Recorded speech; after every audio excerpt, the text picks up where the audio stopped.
Poderosamente, em nome de Jesus. Estende as mãos. Senhor, nós declaramos, Senhor, as bênçãos sobre a vida desse casal, sobre a vida do bebezinho deles, dessa criança, Pai, que é uma bênção, meu Pai. Ô José Vitório, Senhor amado, ô apóstola Bianca Toledo, pastor, meu Pai, Leandro, vem honrar a vida deles. Vamos clamar, irmão? Clamor. Vamos clamar pela vida deles. Nós profetizamos, Senhor, toda a sorte de bênção. Senhor, depois do evento, nós repreendemos toda a retaliação, Pai. E eu não aceito, Pai. Porque nós já estamos mais de 3 meses orando por eles e cobrindo a vida deles, Pai. Eu quero, Senhor, que nesse ato profético seja um divisor de água muito grande para a vida deles.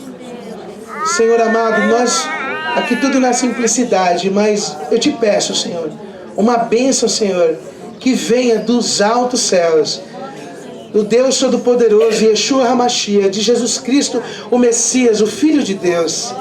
Que se abra os céus, que derrame, Senhor, bênçãos novas. Que pergaminhos venham sobre a vida dessa mulher, Pai. Porque como o apóstolo Paulo diz, não há limites para fazer livros. Dá muitos livros para ela, Senhor. Dá livros, dá temas, Senhor, que nunca ela teve, Pai. Temas que ela nunca pensou em ter, Senhor. Revela do céu. Porque aí no teu memorial tem bastante, Senhor. E eu quero alguns segredinhos maravilhosos que o Senhor vai bater um papo com ela no ouvido dela durante essa madrugada que ela vai descansar para ir embora para a casa dela amanhã. E a vida do esposo também, Senhor. Ah, Senhor, e das apostilas para ele da pregação, Pai. Usa a vida, Senhor, Senhor amado, do filhinho, Pai dela. Senhor, para editar os livros para a criança. Senhor, que eu veja o ministério de louvor na vida dessa criança também. Que ele ainda vai ser tomado no louvor, até para ter plataforma digital. Dá os louvores, Senhor, que eu vejo um violão na vida do José. E uma harpa de Davi que ele vai tocar como nunca, Senhor. Oh, unja a vida dos pés dos teus filhos. Como o Senhor Salomão falou, que bem-aventurados os pés daquele que adora. E eles são adoradores. Nós te pedimos, Senhor, que unja a cabeça do Vitório agora, como um grande missionário, Pai. Porque eles vão para todas as nações pegar a tua palavra. Senhor, vem ungir, meu Pai, a vida da tua profeta, do teu profeta, dessa família, em nome de Jesus. Para a honra e glória do teu nome. Amém. Fica à vontade, apóstola. Deus abençoe. Vamos dar uma salva de palmas pela vida dela.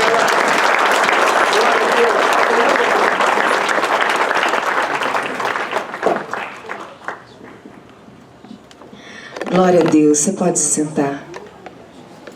Glorificado seja o nome de Jesus. Amém? Nós ontem tivemos uma noite maravilhosa na presença de Deus. Fomos totalmente tomados pela direção do Espírito Santo, pela revelação da palavra de Deus. E como o Senhor tem nos ensinado, todos os dias Deus tem algo a falar aos nossos corações. E hoje, quando eu estava meditando e pedindo ao Senhor uma mensagem para o culto, Ele me levou novamente à história de Samuel. E ontem nós falamos sobre a história de Ana e o chamado de Jesus quando disse: quer vir após mim? Negue a si mesmo, tome sua cruz e me siga. Todos nós temos um propósito de superação, de milagre. Temos desafios que o Senhor nos deu como cruz para que possamos vencer com humildade, obediência, quebrantamento, como foi na vida daquela mulher. Nem sempre vai ser fácil, mas através do clamor dela, Deus gerou um profeta para aquela nação, que foi o último juiz, um homem íntegro, talvez o maior de todos os juízes. Mas a palavra de Deus diz que os filhos dele se desviaram. E aquele povo começou a pedir por um rei. Deus não tinha propósito para aquele povo de monarquia humana. Deus não tinha um propósito de colocar um homem falho para dirigir aquele povo. Deus queria ser o rei. Ele queria um povo que ouvisse a voz dele todos os dias, que ele pudesse direcionar pessoalmente. Um povo obediente, que ele já tinha dado leis Ele já tinha ensinado como agir, como não ficar doente, como não atrair maldições, como ter prosperidade, como ser fértil. Ele já tinha ensinado tudo. Mas chegou um momento em que o povo começou a pedir para Samuel: nós queremos um rei. E Samuel disse: Deus não quer que vocês tenham um rei. E vocês sabem o que eles disseram a Samuel? Presta atenção. Presta muita atenção. Como que uma história que está muito bem começa a dar errado. Eles disseram para Samuel assim: nós queremos ter um rei porque todas as outras nações têm. Samuel disse: mas esse não é o propósito de Deus. Eles disseram: mas todo mundo tem. As nações ao redor têm um rei, nós também queremos ter um rei. E olha que não tinha nem Instagram naquela época para ficar olhando a vida dos outros, mas eles já queriam imitar a conduta do ímpio. Eram povos pagãos que adoravam vários deuses, desobedientes, cheios de idolatria, maldição. Mas por quê? Que em um determinado momento o povo de Deus começou a olhar e dizer: eles têm, eu também quero ter. Começou a ruína do povo de Deus novamente. De tanto insistir, Samuel falou: tudo bem, eu vou dar vocês um rei. E eles escolheram Saul por causa da aparência, do preparo, do talento. E isso nos mostra como as aparências enganam, como as nossas escolhas podem ser falhas. E como, quando nós estamos olhando muito mais para a vida dos outros do que para a nossa vida, nós podemos tomar decisões muito erradas e desejar aquilo que não é para nós. Eu não estou aqui querendo dizer que você não pode querer coisas boas. Mas eu estou dizendo que você não pode querer coisas só porque outras pessoas têm e você não.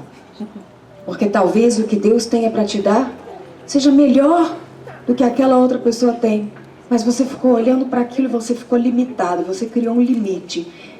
Porque a tua percepção é tão pequena diante da grandeza de Deus que você não consegue imaginar que Ele é tão bondoso e que Ele te olha com uma perspectiva de sucesso que supera a sua perspectiva de si mesmo. Então para você, o que é bom para o outro já é incrível para você, mas de repente Deus queria te dar mais. Ou então Deus queria fazer de outra forma com você.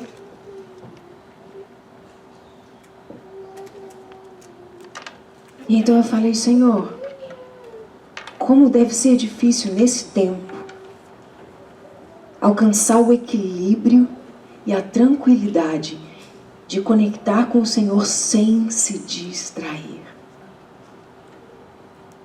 Meu ministério é um ministério muito digital. Eu tenho mais de 5 milhões de seguidores. Eu ganho pessoas para Jesus através de evangelização, com diversas ferramentas, discipulo essas pessoas no mundo inteiro. É claro que eu uso muita rede social, mas quantas e quantas vezes eu preciso silenciar, às vezes até uma amiga que eu sigo. Sabe como que silencia? Você clica lá nos 3 pontinhos e aí você faz assim: silenciar. O que quer dizer silenciar? Você não quer deixar de seguir para a pessoa não ficar triste com você, mas você não quer ver o que ela posta. Ou porque te incomoda, ou porque te faz mal, ou porque está te fazendo desejar uma coisa que você não sabe se é para você. Dali a pouco você quer ter o nariz igual da tua amiga, a boca igual da tua amiga, o cabelo igual da tua amiga, a roupa igual da tua amiga, o marido igual da tua amiga, o negócio vai ficando sério. É ou não é? É. Ai, que bom. Então não sou só eu. Quando você começa a pensar muito assim: gente, como é que ela fez essa maquiagem? Tá muito legal. Aí você já é perfeita, mas você vai no médico e fala assim: olha, eu quero um nariz igual esse aqui, ó. Era isso que estava acontecendo com o povo. Não, a gente precisa de um rei, a gente precisa de um rei, a gente precisa de um rei. Não, mas Deus não falou que vocês precisam de um rei. Não, mas todos os outros povos já têm. E eu acho que o grande desafio para nós é guardar a semente da revelação até que ela cresça, se desenvolva e dê fruto. Porque a palavra que vocês receberam ontem, ela foi plantada no coração de vocês e ela precisa ser protegida até que ela amadureça e dê fruto. E isso não é da noite para o dia. Mas o que acontece no meio do caminho? Você se distrai. E hoje em dia, se você passar no seu Instagram, no seu Facebook, você vê 5 pregações no mesmo dia, só que você vê só 3 frases. Não dá tempo nem de você germinar o que você acabou de receber de Deus. Você já escutou uma outra coisa, uma outra coisa, uma outra coisa, uma outra coisa, você já nem lembra mais o que Deus falou com você. Nós estamos vivendo o desafio da velocidade da informação do século XXI. É maravilhoso quando você tem uma enciclopédia, uma biblioteca, a maior biblioteca do planeta está na palma da tua mão. Mas e aí? Eu preciso discernimento para transformar isso em algo que seja bom para mim e não algo que vai assassinar o que Deus está falando comigo.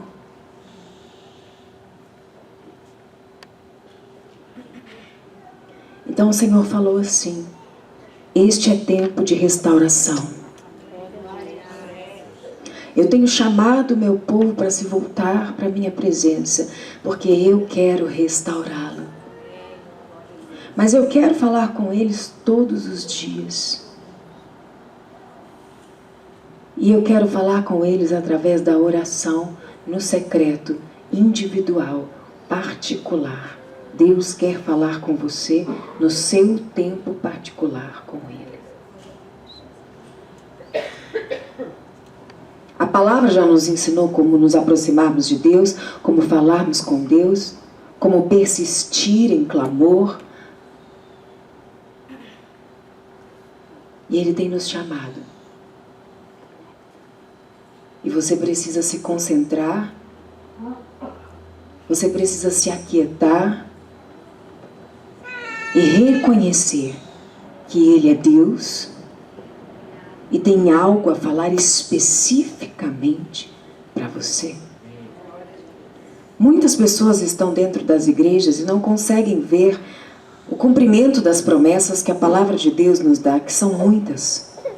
Mas não conseguem ver o cumprimento das promessas, não conseguem se livrar de vícios, sejam eles alimentares, sejam eles comportamentais ou vícios emocionais, não conseguem simplesmente porque não se permitem se concentrar em uma disciplina espiritual que proteja a revelação que o Senhor os entregou. E então hoje, enquanto eu estava meditando, Deus falou comigo assim: filha, o profeta Jeremias não foi lançado no poço, desprezado, apesar de ser um homem dedicado totalmente a Deus, por ter declarado uma palavra de prosperidade, vitória, bênção. A palavra que ele declarava não era: creia, declare a vitória, você é vencedor. Daniel não foi lançado aos leões por dizer: sorria, Jesus te ama. João Batista não foi decapitado porque ele disse para Herodes: eu profetizo bênção sobre a sua vida. Todos estes homens sofreram porque a mensagem deles era: arrependam-se. Se existe algo que Deus espera de nós diariamente, é arrependimento. E eu quero que você preste atenção nisso, porque eu acho que o nosso entendimento sobre arrependimento está equivocado. Se não houver arrependimento, o reino de Deus não se instala na sua vida.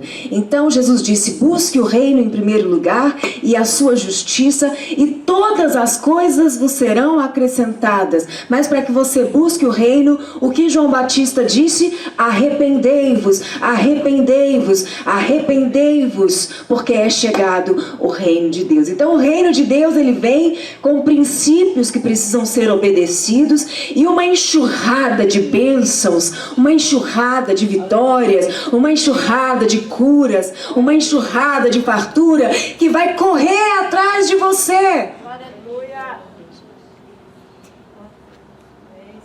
Mas por que as pessoas não estão vivendo isso? Talvez porque alguns, há décadas dentro da igreja, ainda não se arrependeram. As pessoas têm uma falsa compreensão do arrependimento, e eu quero te perguntar se eu não estou certa.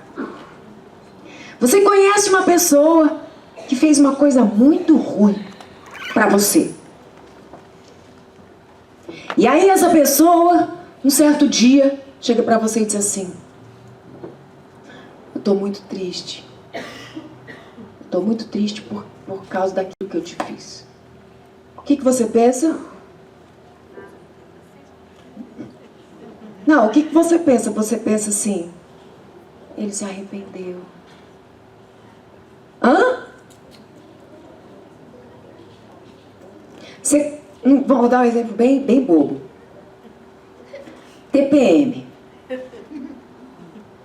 Pegou uma caixa de chocolate, comeu inteira. Aí depois você falou assim: eu não devia ter feito isso. Estou arrependida. Se arrependeu? Hã? Por que no mês seguinte você comeu de novo? Ele se arrependeu, mais ou menos. Remorso não é arrependimento.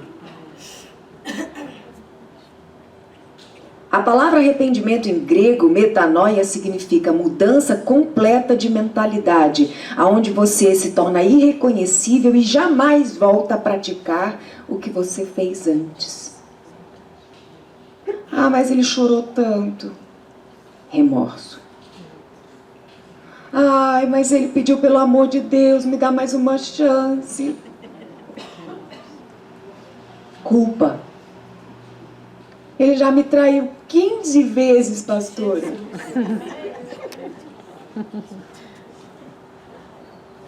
Mas quando eu vejo ele chorando, sempre com um buquê de flor no dia seguinte, eu penso: agora ele se arrependeu. Mas Deus não é sentimentalista. Ele não se impressiona com o seu choro. Sabe como Deus sabe que você se arrependeu? Quando você muda. Você pode nem ter chorado, mas você nunca mais fez igual. Aí Deus olha: ó, se arrependeu. Segura que vem o reino.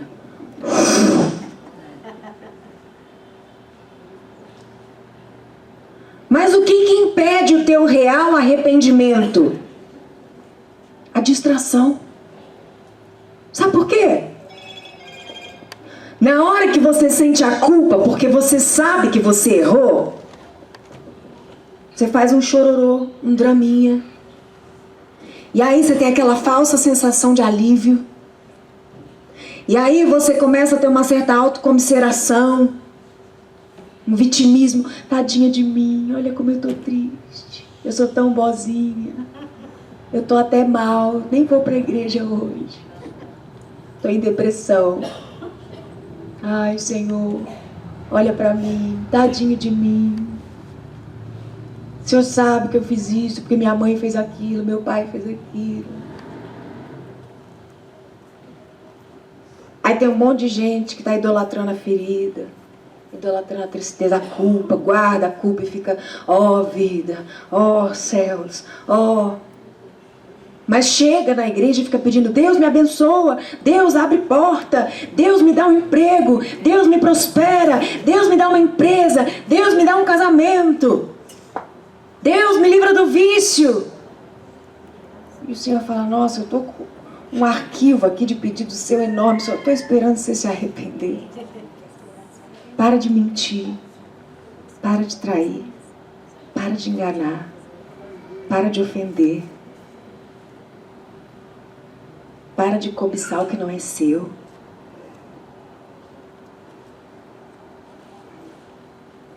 E aí, quando o Espírito Santo, que é o único capaz de produzir arrependimento, começa a trabalhar no seu coração, e ele vai te direcionando. Sabe como acontece o processo do arrependimento? O início do processo do arrependimento começa com a revelação do amor de Deus por mim.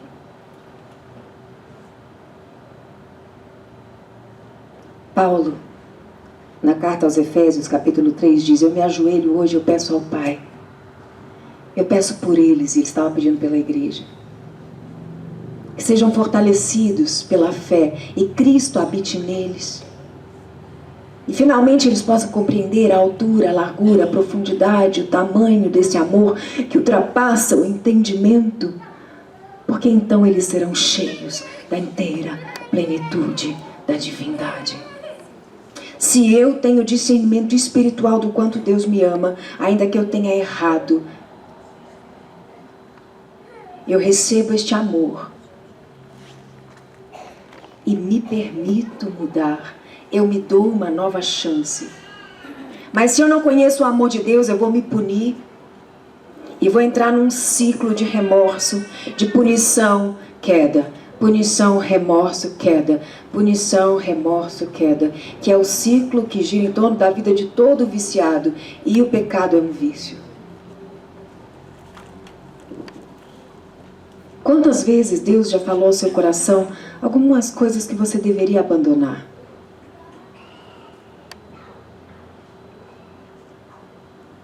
E então o Senhor me levou ao livro de Oséias. E ele disse assim: minha filha, às vezes é necessário até mesmo que os profetas de Deus vivam as mensagens que pregam.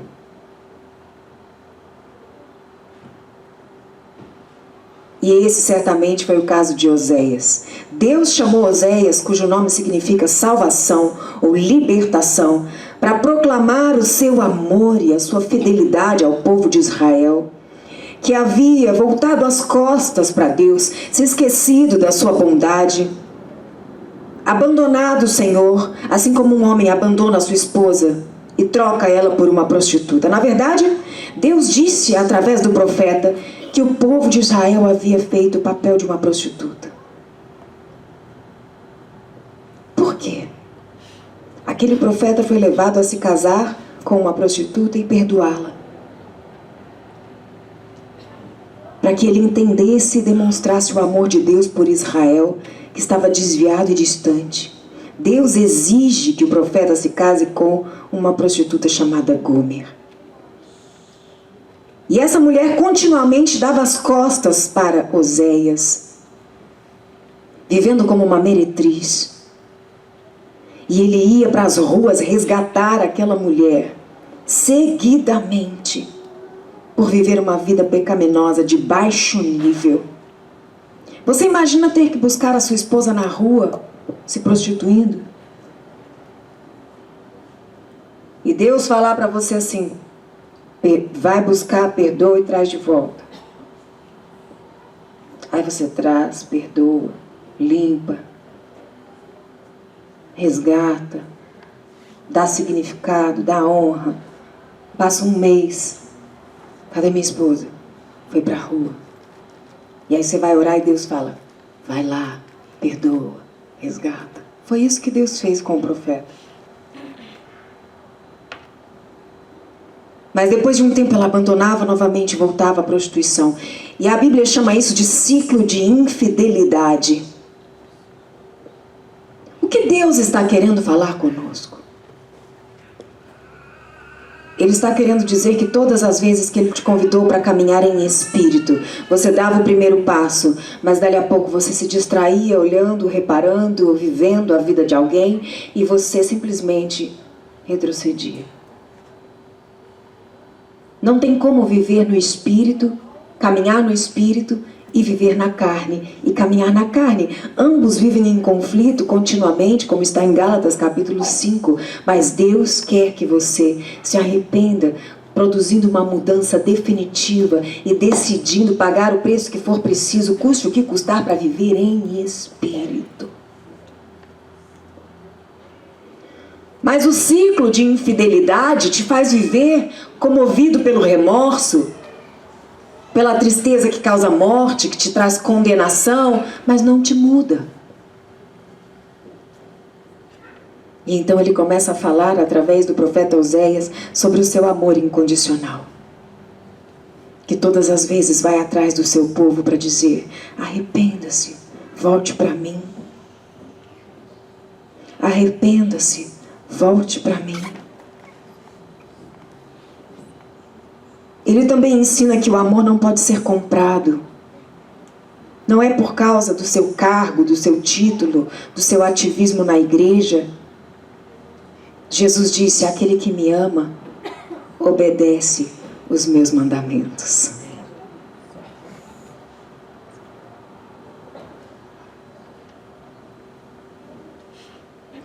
E então, no final deste livro, ele começa a falar sobre o poder do arrependimento. E antes de ler esse trecho, quero que você abra a sua Bíblia.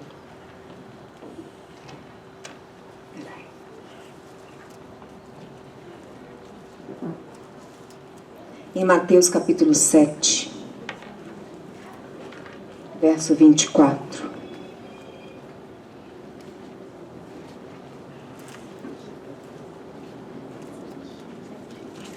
Só para contextualizar um pouquinho o que eu acabei de dizer.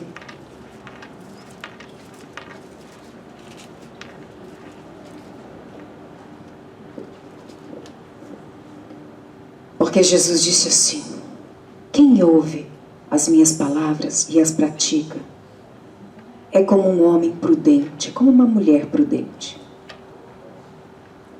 que constrói a sua casa sobre uma rocha. Pode cair uma chuva, uma tempestade, podem transbordar os rios, soprar os ventos, tudo ser jogado sobre esta casa e ela não vai cair, porque os seus alicerces estão na prática da palavra. Ouvir a palavra não é suficiente. Você pode estar há 20 anos indo à igreja toda semana, ouvir a palavra. A sua vida cristã só começa o dia que você começa a praticar o que você está ouvindo. Eu tenho 30 anos de caminhada com Deus. Você começou a praticar o que você conhece quando? Semana passada, então você é recém-convertido.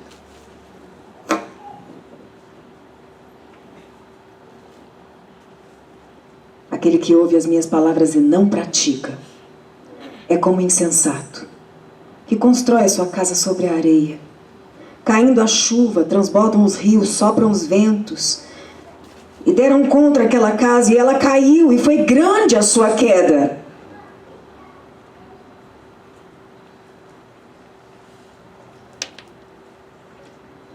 Abra sua Bíblia em Tiago, capítulo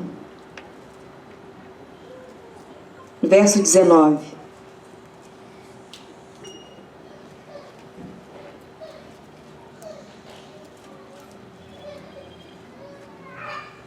Meus amados irmãos, tenham isso em mente. Sejam prontos para ouvir e tardios para falar. Tardios para se irar. Porque a ira do homem não produz a justiça de Deus. Portanto, se livrem de toda a impureza moral. Tiago estava falando aqui com um povo cristão. Ele não estava falando com as pessoas do mundo. Mas você sabe que a imoralidade, ela entra de forma sorrateira nos conteúdos que você assiste, nas rodas que você senta, nas conversas que você tem. Livre-se da maldade que prevalece e aceite humildemente a palavra implantada em vocês. Foi implantada uma palavra em vocês que é poderosa para salvá-los, mas é necessário que sejam praticantes da palavra e não apenas ouvintes, enganando-se a si mesmos. E no verso 23 ele diz: aquele que ouve a palavra, mas não põe em prática, é semelhante a um homem que olha a sua face no espelho e depois de olhar para si mesmo sai e logo esquece a sua aparência. Mas aquele que observa atentamente a lei e medita nas escrituras dia e noite, traz liberdade e perseverança na prática dessa lei, não esquecendo o que ouviu. Quantas vezes você saiu do culto no domingo, segunda-feira, alguém te pergunta: qual foi a mensagem? Não sei, só sei que foi uma bênção. Mas por que foi uma bênção? Sei lá, me deu um negócio gostoso, fiquei relaxada. Uma paz, uma emoção, chorei, mas ele pregou o quê? Não lembro. Como você vai praticar o que você nem sabe o que é? Isso é como uma escola. Se você frequentar uma universidade e não entender nada, que profissional você vai ser? Sou formada em medicina, como é que opera? Nossa, eu dormi nessa aula. Mas tem uma cirurgia daqui a pouco. É essa a qualidade do cristianismo que a gente está vendo hoje em dia. Um monte de gente se achando melhor que os outros, porque é da igreja tal. Ah, porque a minha igreja tem telão de LED. Não diga. Ah, porque a minha igreja tem 10 mil pessoas. Eu sou daquela igreja top. Lá no Rio de Janeiro agora está na moda ser da igreja do Bolsonaro. Não, eu sou da igreja do Bolsonaro. Sério? E o Kiko? Eu quero saber o que você está praticando da palavra que você aprendeu, porque no momento da adversidade, no dia da tentação, não interessa qual a sua denominação, não interessa quantas vezes você vai no culto por semana, o que interessa é o quanto você está apresentando mudança todos os dias para Deus. Você tem que fazer uma lista de tudo que o Espírito Santo já te falou que você tem que mudar, e todo dia você tem que falar para Deus assim, ó: Deus, tiquei isso aqui, ó, mudei. Deus, agora isso aqui, ó, mudei. Senhor, o Senhor me incomodou que essa novela não era legal para mim, ó. Radicalmente. Parei. Simples assim. Senhor, essa amizade aqui não tá legal. Essa pessoa tá querendo me convencer de coisas que desagradam o Senhor. O Senhor falou comigo, né? Deus falou comigo hoje. Que dia que eu vou obedecer? Hoje.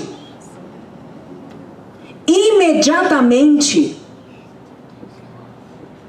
Porque a palavra de Deus diz: orai e vigiai, porque chegarei como um ladrão. Ninguém sabe o dia e nem a hora, mas eu voltarei.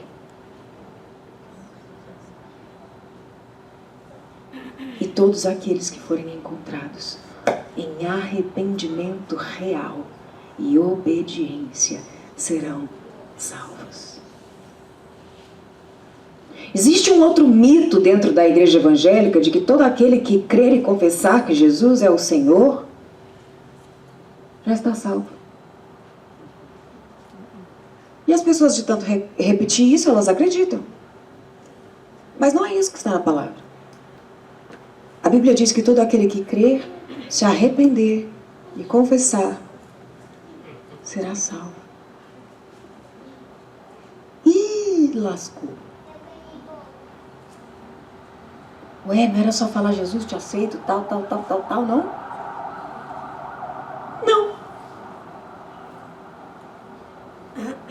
e o inferno é real.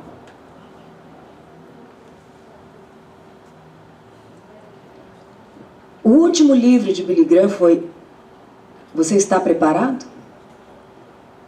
E antes de morrer, ele escreveu um livro incrível que vai de Gênesis a Apocalipse falando sobre o inferno. Todas as vezes que a Bíblia testifica, narra e discrimina detalhes do inferno. E ele disse, eu preciso escrever esse livro, porque a consciência real do que é o inferno foi perdida nessa geração. Mas Deus, quando criou o inferno, Ele criou para ser a grande condenação de Satanás. Um lugar insuportável. De choro, ranger de dente, tortura. Não foi feito para nós. Quando ele percebeu que o homem estava desobedecendo e que por algum instante corria o risco de ir para aquele lugar que não foi feito para ele, ele falou, Pai, deixa que eu desça. Eu não quero que ninguém vá para esse lugar.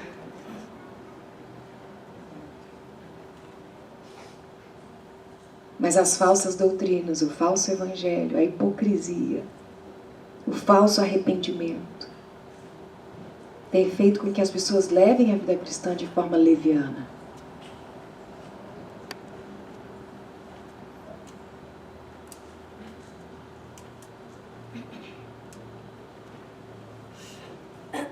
Abra sua Bíblia em Gálatas capítulo 5.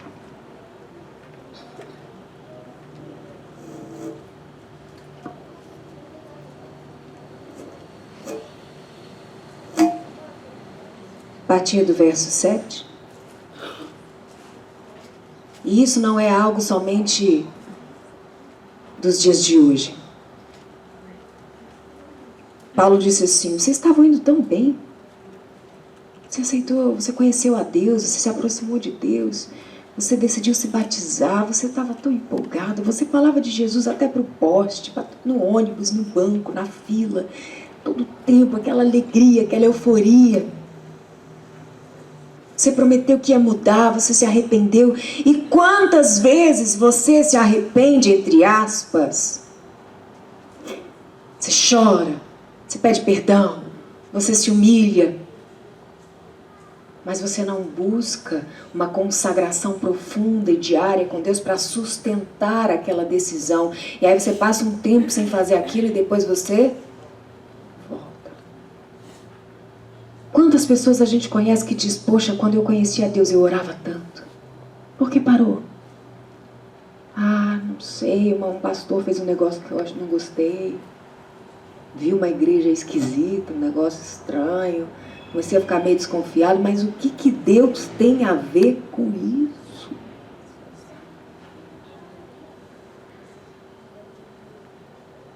E Paulo fala assim, vocês estavam indo tão bem.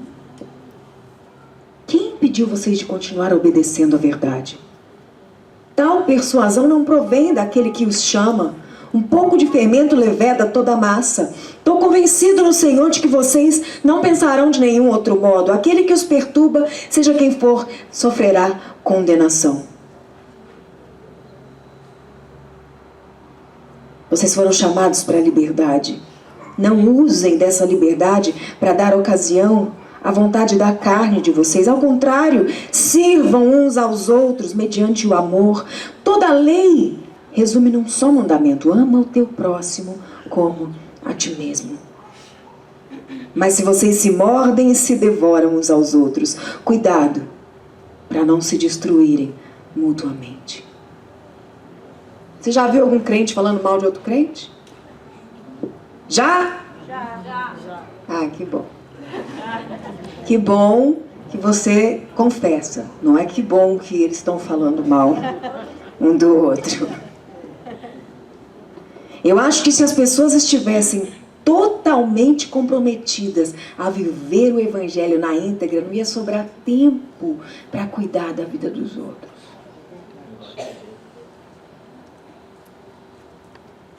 Porque não é fácil gerenciar suas próprias escolhas, seu temperamento, a sua educação, os modelos que você recebeu na tua infância que não condizem com o Evangelho. Você tem que se vigiar o tempo todo. Poxa, isso aqui não é legal, eu estou fazendo isso aqui, eu aprendi, mas aprendi errado.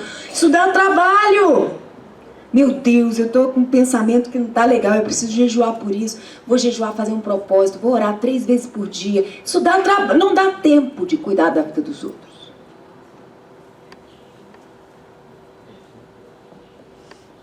E então ele diz assim: vivam pelo Espírito. Peçam ao Espírito Santo que governe o interior de vocês. E de modo nenhum vocês vão satisfazer os desejos da carne, porque a carne deseja o que é contrário ao Espírito, e o Espírito que é contrário à carne. Eles estão em conflito um com o outro o tempo todo, de modo que vocês não fazem o que desejam, mas se vocês são guiados pelo Espírito de Deus, vocês já não estão oprimidos por regras, mas estão conduzidos pela liberdade que está nele. Ora, as obras da carne são manifestas como imoralidade sexual. E a imoralidade sexual no Antigo Testamento era você tomar a mulher do outro para você. Jesus amplia esse pecado e ele diz: se você se quer pensar em uma mulher que não é sua, você já adulterou com ela.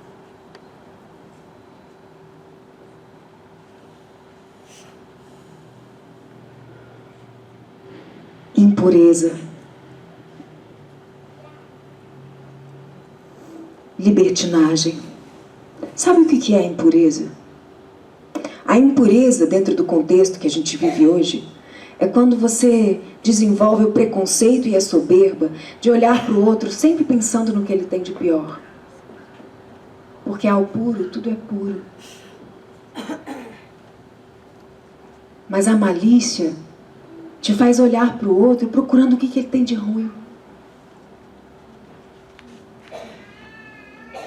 Te faz ter um olhar apressado e julgador, como se você estivesse numa condição de dizer se a vida do outro está certa ou não.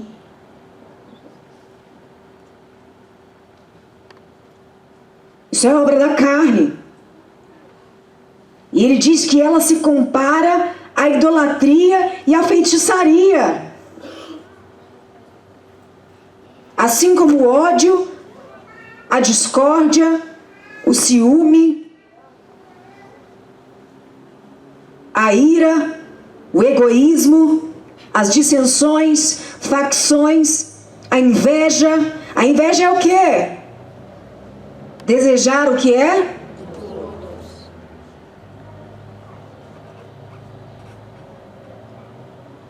Se a tua mão te faz pecar, lança ela fora.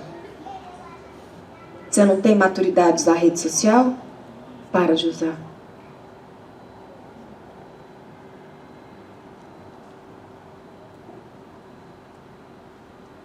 O Conselho Mundial da Saúde fala que uma pessoa não pode ficar mais de 1h30 nas redes sociais por dia. E eles são ímpios. Eles não estão nem falando sobre qualidade de vida cristã. Se você colocar no seu celular um tempo de limite que agora tem para qualidade emocional, no final do dia você vai olhar o tempo que você ficou, você vai levar um susto. Você vai falar: não acredito que eu fiquei 5 horas no Instagram. Mas se for somando toda hora que você para e olha, toda hora que você para e olha, teu Facebook para e olha, você faz, para, virou um cacuete já. Você fala: gente, é melhor você pegar uma caixinha e andar com ela na mão, igual o fumante quando para de fumar. Pega um negocinho assim no formato de celular e fica com ele. Aí você de vez em quando mexe assim. Entendeu? Deixa no modo avião. Fala: não, gente, eu vou decolar com o Espírito Santo aqui, pelo amor de Deus. Qual que é a estratégia do nosso inimigo? Manter a tua mente tão agitada, tão agitada, tão agitada, que você não consegue mais aprender nada. Hoje, a pedagogia moderna está desesperada para desenvolver um método de aprendizado que as crianças entendam, porque elas não conseguem mais aprender. Você lembra quando você estava na escola? Primeira aula de física que você teve. Você entendeu alguma coisa? Nem eu. Você fala: gente, que negócio é esse? Isso é grego. Álgebra. Eu tive dificuldade já e a minha cabeça não tinha 500 mil informações. Meu filho, você perguntar para ele quem inventou isso, quem inventou aquilo, quem é o rei de não sei, ele sabe tudo. Internet. A internet dele é uma internet vigiada, totalmente. Mas eles são muito inteligentes. E eles têm muita curiosidade. Tudo que ele quer saber, ele pergunta. Google, quem criou o Lego? Aí ele lê a história do cara que criou o Lego. Mamãe sabe quem criou o Lego? Foi em 1800 e eu falo... Tudo de cor. Videogame. A cabeça fica acelerada. Você tira o videogame da criança, ela fica assim. Eu falo, filho, para de chutar a mesa. Para de chacoalhar. Vai ficar de jejum de videogame. Só que você está igual. Você está igual. Só que a sua necessidade de informação se tornou um vício. E às vezes Deus te falou uma coisa, Ele quer que você medite no que Ele falou. Não é para você ouvir mais nada, até você entender o que Ele disse, mas você não consegue. Essa palavra que eu estou ministrando aqui, você tinha que ficar meditando nela a semana inteira. Senhor, é verdade mesmo. Poxa, e não é que aquele povo pediu um rei só porque os outros povos tinham. O que será que eu ando desejando só porque minha amiga tem, só porque fulano tem, só porque não sei quem tem? Será que eu estou, na verdade, adiantando uma ruína para a minha história, querendo essas coisas? Que coisa ridícula ficar querendo a roupa da mulher, ou não sei o que, da marca. As blogueiras hoje em dia, o que elas vestem, todo mundo quer vestir. É ou não é? Nossa, você viu? Tá, então tá, você não gosta de moda, mas a Ana Maria Braga usou a batedeira do não sei de quem você quer, a batedeira da Ana Maria. Hã? É? Olha lá, falei, acertei. Você tem que meditar na palavra. Mas você sai daqui já com o celular na mão, já vai assistir um negócio, já vai ver uma outra coisa. Tua amiga te chama e te conta uma história, você vai comentar, não sei o que. O que ministrou no domingo? Nossa, esqueci. Só sei que foi uma benção. Tá entendendo como é que você tá levando sua vida de uns anos pra cá? Existem algumas pessoas hoje falando sobre gestão de inteligência. E a gente tem que parar para ouvir. Porque quando Deus disse de tudo que você deve guardar, guarde o seu coração, Ele estava falando da sua mente. Porque dele procedem as saídas da vida. E por que eu estou falando disso? Porque a gente não se arrepende, a gente vive num ciclo de infidelidade e remorso, a gente não está vivendo o reino de Deus de verdade, a vida abundante que Jesus promete fica parecendo uma fantasia, e dali a pouco as pessoas da sua família que não são convertidas olham para você e falam, eu não vou para a tua igreja, porque sua vida não melhorou nada. Você fala um negócio e vive outro.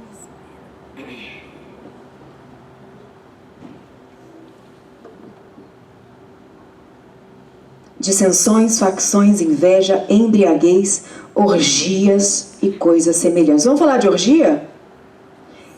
Ele estava falando aqui de orgias de todos os tipos. Eu vou falar sobre a orgia alimentar. Por que ninguém prega sobre a gula?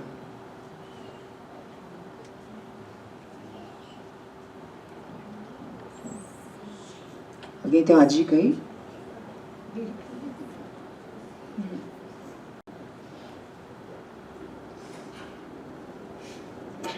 Porque nós temos dificuldade de encarar as nossas incoerências.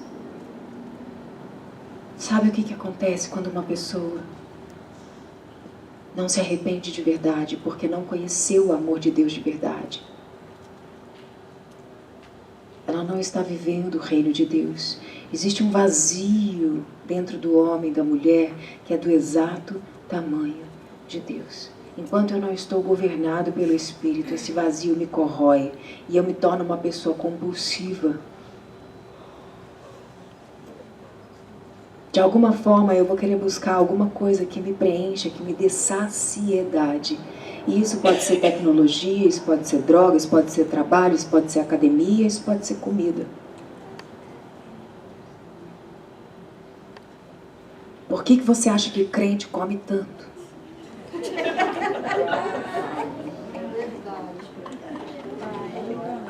Vamos falar a verdade.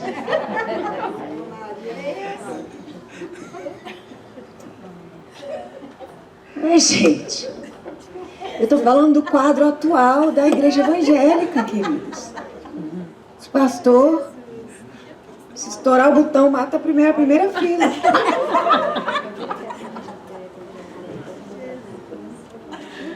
O pessoal está no culto pensando já onde vai comer depois do culto. É sério. Tá rindo, né, pastor?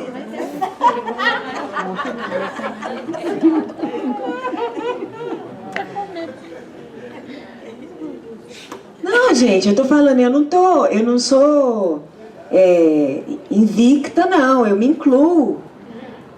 É uma coisa que eu fico o tempo todo pensando, lutando, mas eu não desisto.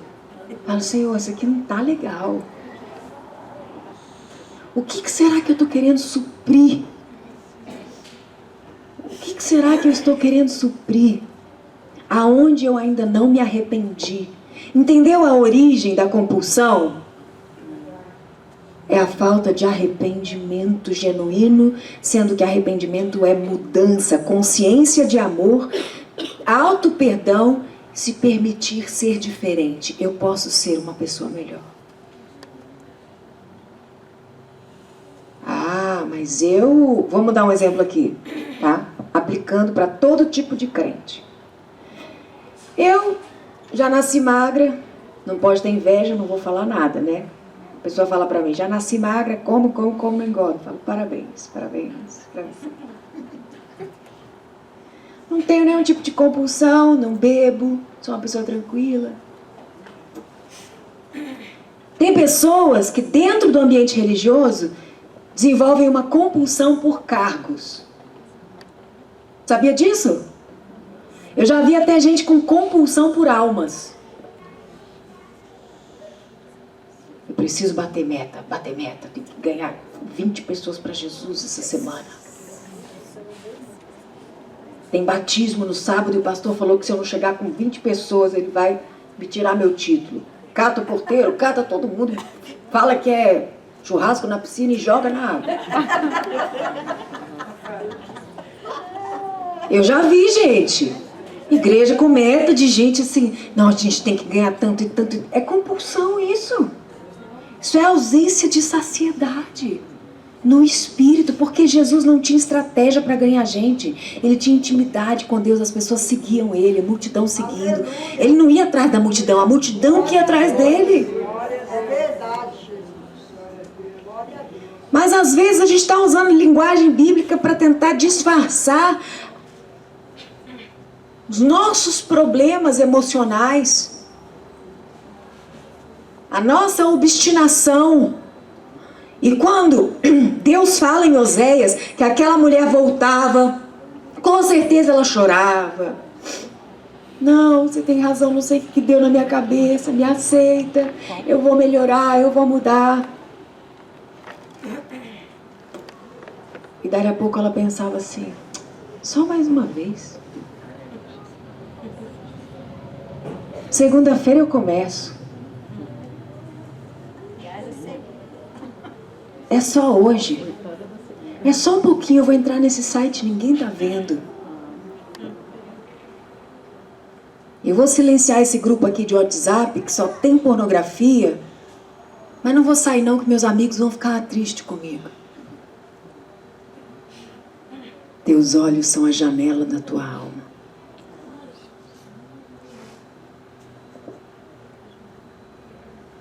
Não adianta ficar repetindo mantra. Abre a janela do céu. Bênção corre atrás de mim. Eu vou vencer e prosperar. Se você continuar agindo exatamente igual.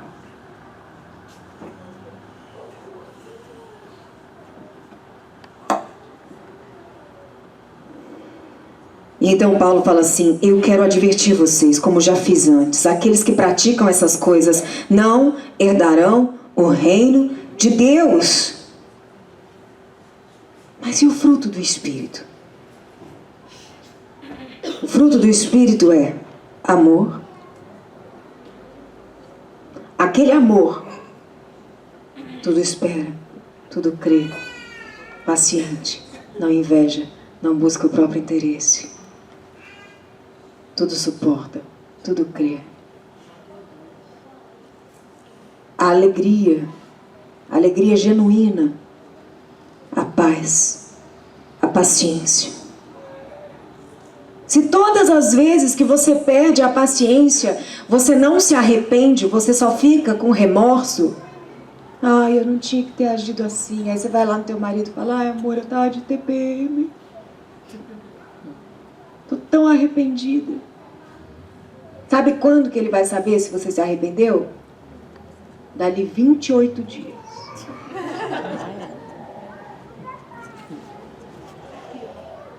Eu sei que não é fácil. Mas a gente tem que ter a nossa gestão. Cada um responde por si. Então eu tenho que colocar no meu celular aqui o dia que eu sei que vai começar a montanha-russa hormonal, e eu tenho que orar mais, eu tenho que procurar um médico.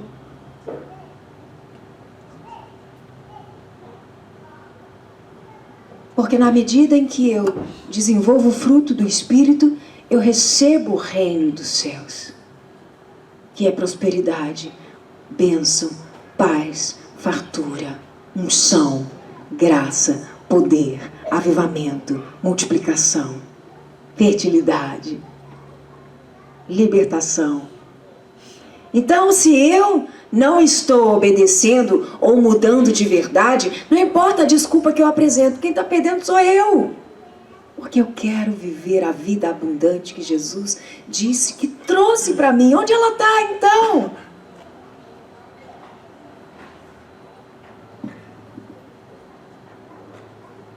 Contra estas coisas não há lei.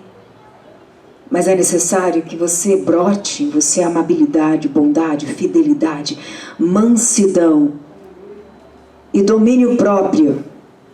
O domínio próprio é o autogoverno, é o que hoje os coachings estão ensinando como autorresponsabilidade.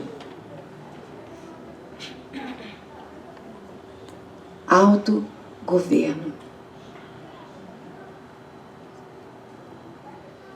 Se vivermos então no Espírito, vamos andar pelo Espírito. Quem vive no Espírito não é quem está no ratatatá, está pateia, está voando.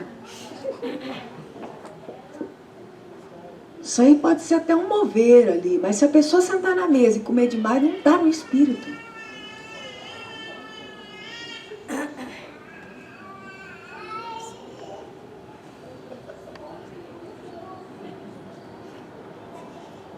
Os dons são uma coisa. Você pode receber o dom e edificar a igreja, mas o dom do Espírito não traz o reino dos céus. O que traz o reino dos céus é o fruto.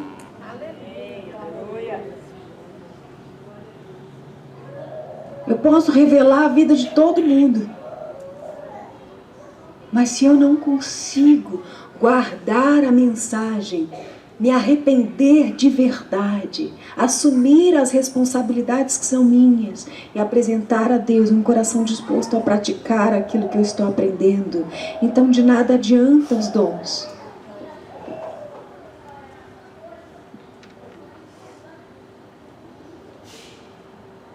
Não sejam presunçosos, provocando uns aos outros, tendo inveja uns dos outros.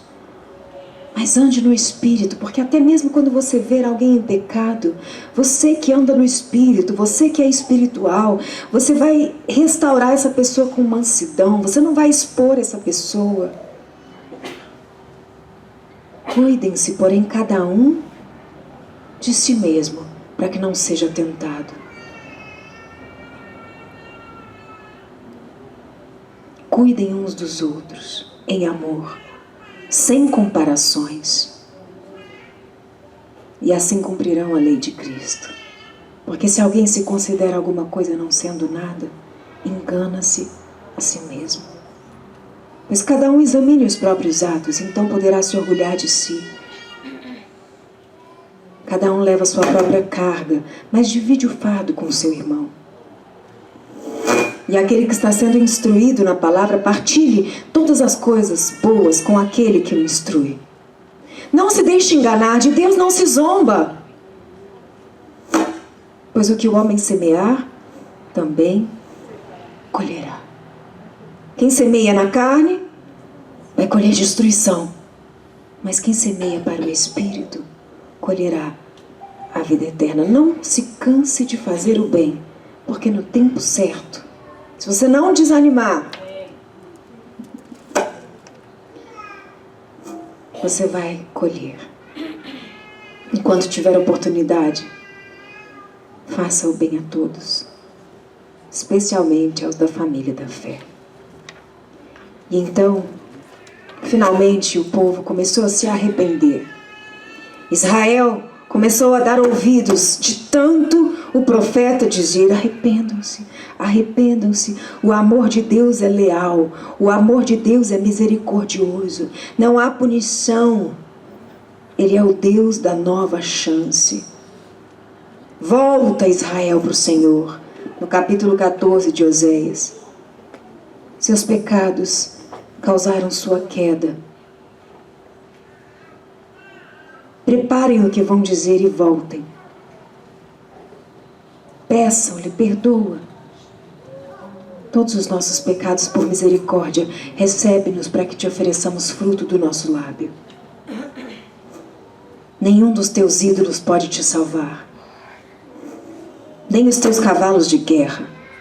Nunca mais diremos os nossos deuses, nossas obras, é que nos deram tudo isso. Então eu curarei a infidelidade de vocês e amarei de todo o coração, se tão somente se arrependerem de verdade. A minha ira vai se desviar de vocês. E aquela área da tua vida que você aceitou que não tinha sorte, mesmo sendo cristão, saiba que isso, na verdade, é fruto de falta de mudança. Mas se você mudar, eu serei como orvalho sobre Israel. Serei como orvalho sobre a Bianca. Serei como orvalho sobre a Viviana. Serei como orvalho sobre o Samuel, sobre a Dayana. E você vai florescer como lírio, como o cedro do Líbano. Suas raízes vão se aprofundar finalmente, seus brotos vão crescer, seu resplendor será como o da oliveira, sua fragrância como o cedro do Líbano. Os que habitavam a sua sombra vão voltar, reviverão como o trigo, você florescerá como a videira. E então a sua fama será como a do vinho do Líbano.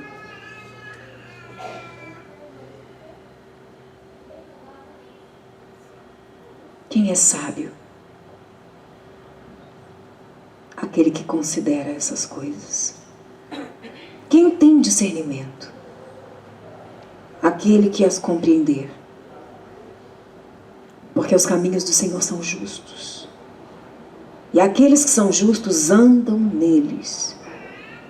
Mas o coração obstinado e rebelde sempre volta a tropeçar.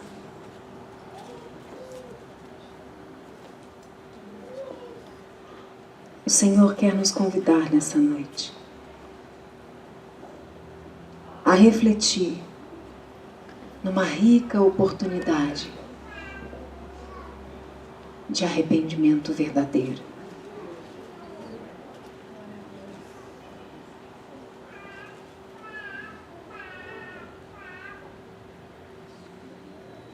Feche os teus olhos onde você está. Peça ao Senhor que sonde o seu coração.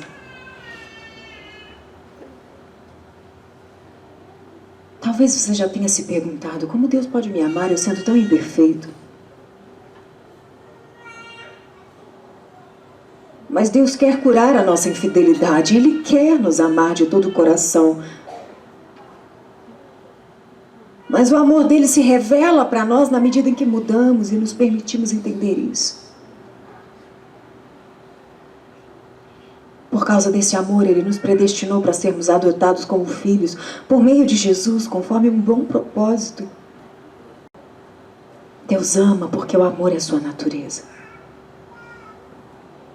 Deus sempre nos ama. Será que você ainda não mudou porque você continua carregando palavras de maldição que lançaram sobre você, dizendo: você nunca vai ser diferente disso? Palavras que são lançadas por pessoas que têm autoridade, como nossos pais ou as pessoas que nos criaram, se tornam como legados, decretos. Mas o Senhor arranca essas placas, essas etiquetas falsas que colocaram em você. E arranca de você a obrigação de repetir a história dos teus pais. Ele te ama. Quando você entende que é amado por Deus, não por qualquer coisa que você faça, ou por qualquer coisa que você é, você para de tentar merecer ou conquistar. Simplesmente se arrepende, se permite ser fruto do sonho de Deus, se tornando a pessoa que Ele quer que você seja. Porque Ele te ama integralmente, sem exigir ou pedir nada em troca. Nós estamos em constante mudança. Eu ainda não estou como eu gostaria de estar, eu estou longe disso, mas eu já não sou como eu era antes. Todos os dias o Espírito Santo me faz me lembrar que eu preciso meditar na palavra, eu preciso me arrepender ainda mais.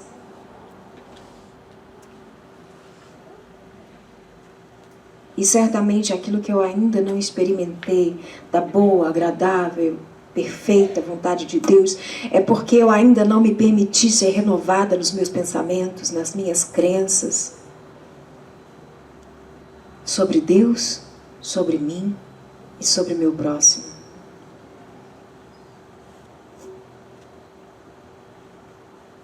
Quero que você fale com Ele sobre isso. Porque se você tem dificuldade de crer ou aceitar o amor incondicional de Deus, comece dizendo: Deus me ama. Deus me ama. Deus me ama. Bendito seja o teu nome.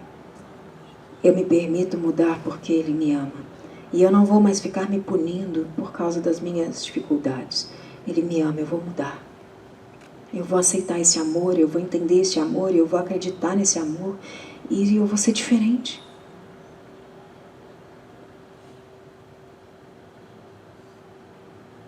Deus ama você.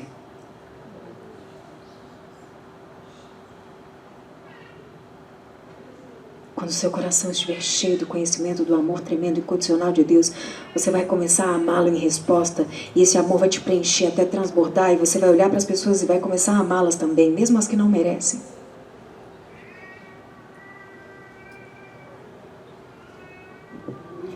Porque muitas vezes o que te mantém no ciclo da desobediência é a necessidade de se punir por ter desobedecido. Então você desobedece, se sente culpado, e para se punir por isso, você desobedece de novo. Mas o amor te arranca desse ciclo de infidelidade. E por isso a mensagem dos profetas é: arrependei-vos, pois é chegado o reino de Deus.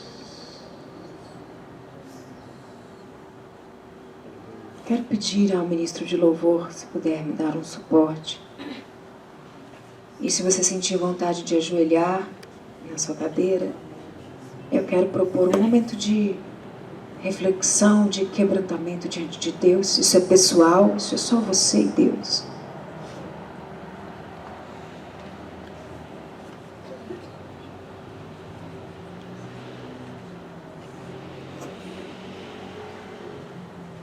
Porque porque o avivamento certamente virá.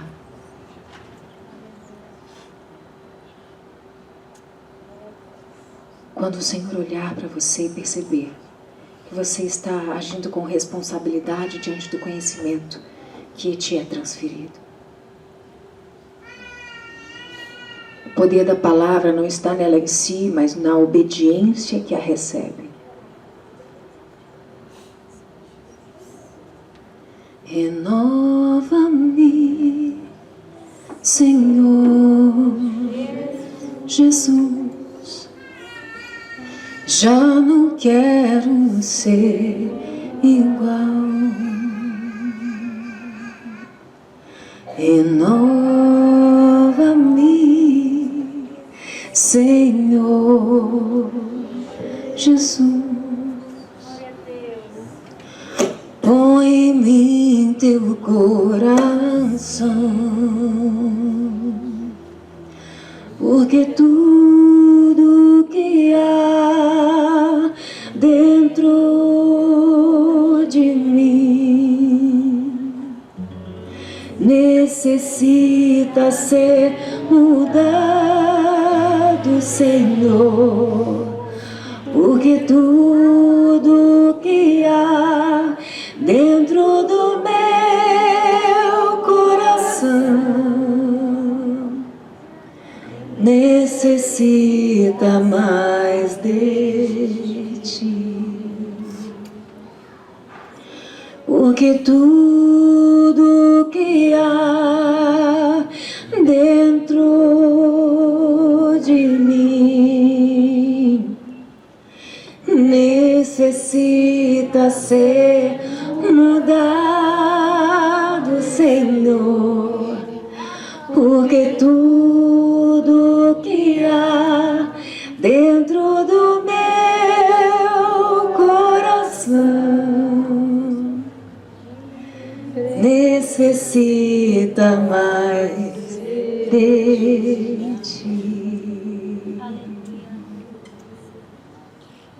Senhor, eu te peço perdão por todas as vezes que eu tive acesso à tua palavra e eu me distraí enquanto estava tentando colocá-la em prática e desisti no meio do caminho, voltando a agir como agia antes, muitas vezes no padrão deste século, dentro do sistema desta geração, aonde tudo é normal, aonde tudo pode, aonde nada tem problema, mas e daí?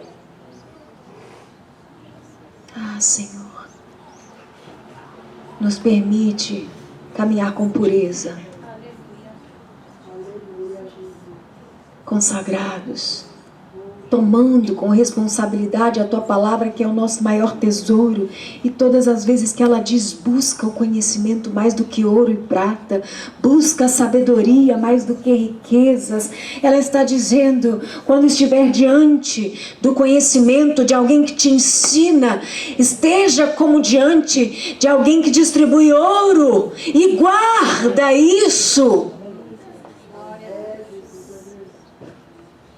Mas a palavra é entregue e desprezada.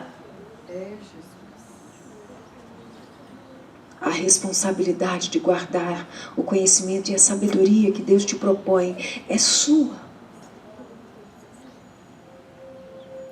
E a medida do reino que você vai desfrutar e receber é proporcional à mudança que o aprendizado produz em você. Você não tem que provar nada para ninguém. Isso é entre você e Deus.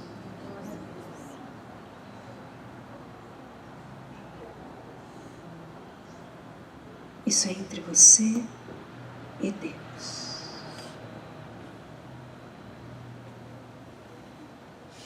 Tem muitas pessoas que justificam os seus problemas dizendo: ah, era a vontade de Deus. Isso não era para dar certo mesmo.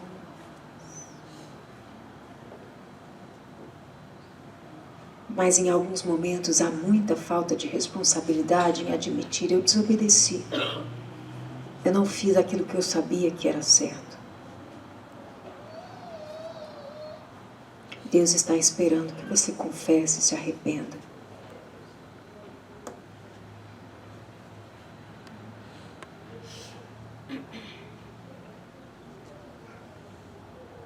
que você tenha fé para caminhar sobre as águas e construir projetos que suportem as tempestades.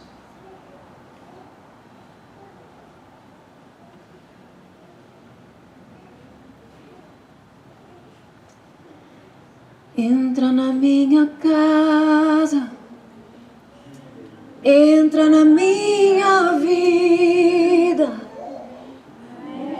mexe com minha estrutura, sara todas as feridas, me ensina a ter santidade, quero amar somente a Ti, porque o Senhor é meu bem maior.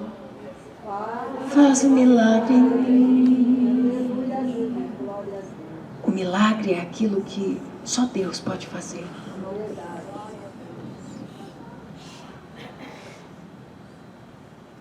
A sua parte, Ele te pede, faça.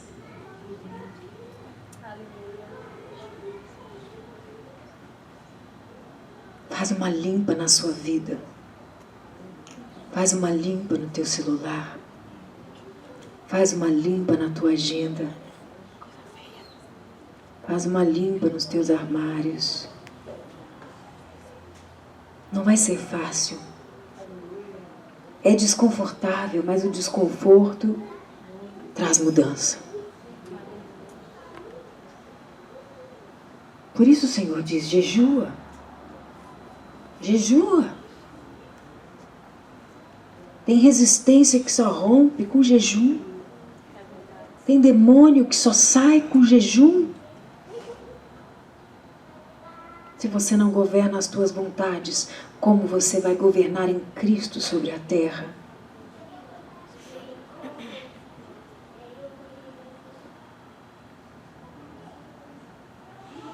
Fica de pé no seu lugar, por favor. Apresenta diante do Senhor a sua vida. Você pode ministrar em Lá maior, meu irmão? Como Zaqueu, eu quero subir o mais alto que eu puder, só pra te ver, olhar para ti e chamar tua atenção para mim. Eu preciso de ti, Senhor. Eu preciso de ti, ó Pai. Sou pequeno demais, me dá tua paz. Faço tudo pra te servir. Entra na minha casa, entra na minha vida, mexe com minha estrutura, sara todas as feridas, me ensina a ter santidade, quero amar somente a Ti, porque o Senhor é meu bem maior. Faz um milagre em mim. Hoje Deus entregou nas tuas mãos uma chave poderosa. Antes você achava que quando as coisas estavam ruins você precisava esperar que algo sobrenatural acontecesse, mas agora você entendeu. Quando algo não está acontecendo, você precisa perguntar a Deus, aonde eu preciso me arrepender mais? Aonde eu preciso me arrepender? Ele vai te dizer. Ele vai te dizer, Senhor, aonde eu preciso mudar? Existe algo em mim que está bloqueando o reino de Deus de me alcançar. Aonde eu ainda preciso?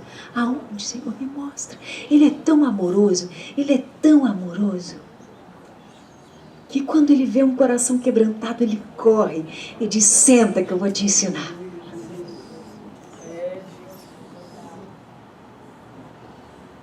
Não existe nada mais apaixonante do que ouvir um filho falando assim: mamãe, me ensina a fazer isso aqui. Você falou para eu fazer, mas eu não estou conseguindo. Você me ensina.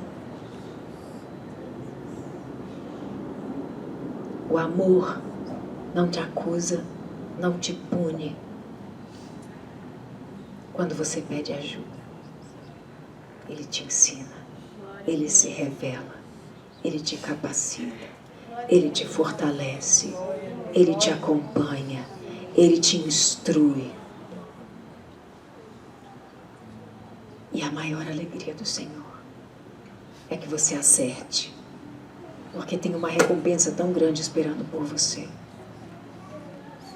E é como se você tivesse pegado tudo que você tem guardado e comprado um presente para o seu filho. Mas você falou para ele assim: você só vai ganhar se você obedecer.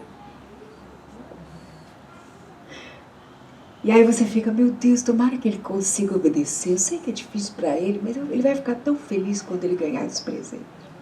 Assim Deus está com o reino.